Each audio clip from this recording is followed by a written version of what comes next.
পৃথিবীতে আমাদের কাজটা কি আসলে? এই পৃথিবীতে আমাদের কাজটা কি? এক নাম্বার হচ্ছে আল্লাহ পাককে চিনতে শেখা, আল্লাহ পাকের সামনে আত্মসমর্পণ করা, তার নবীর সুন্নতগুলো মেনে চলা, হালাল খাওয়া, একটা আদর্শ পরিবার গঠন করা, সন্তানদেরকে মানুষ করা, দিনের দাওয়াতের কাজ করা এবং দিনটাকে আল্লাহর জমিনে প্রতিষ্ঠার চেষ্টা করা। এছাড়া কি আমাদের কোনো কাজ আছে পৃথিবীতে? বাকি যে কাজগুলো সেগুলো আনুষঙ্গিক এবং সেগুলো ইবাদত হিসেবে গণ্য হবে যদি আল্লাহর জন্য হয় এবং রাসূলের তরিকায় হয়। যেমন কেউ যদি ঘুমায়, ঘুমানোর কাজটাও তো ইবাদত, যদি সেটা রাসূলের তরিকা মোতাবেক হয়। সিম্পল।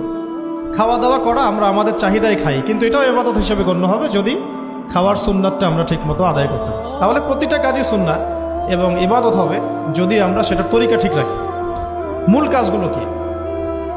মূল কাজগুলো হচ্ছে যে, আবার বলতেছি, মূল কাজগুলো হচ্ছে এক, এই পৃথিবীতে আল্লাহকে চেনা, আল্লাহকে চিনতে শেখা। দুই, আল্লাহ রাব্বুল আলামিনের সামনে শর্তহীন আত্মসমর্পণ, শর্ত সাপেক্ষে না, একদম নিঃশর্ত আত্মসমর্পণ। তিন, আল্লাহ পাকের সমস্ত হুকুম আহকামগুলো মেনে চলা।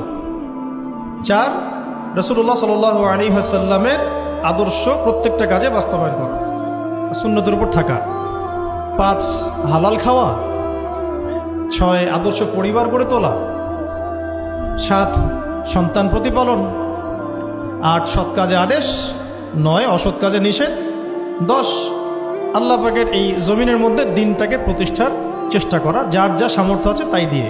কেউ জান দিয়ে করবে, কেউ মাল দিয়ে করবে, কেউ কথা দিয়ে করবে, কেউ লিখনি দিয়ে করবে, কেউ প্রয়োজনে আল্লাহর পথে জিহাদ করবে, কেউ প্রয়োজনে শহীদ হবে, যার যেটা স্রোত সে সেভাবে করবে।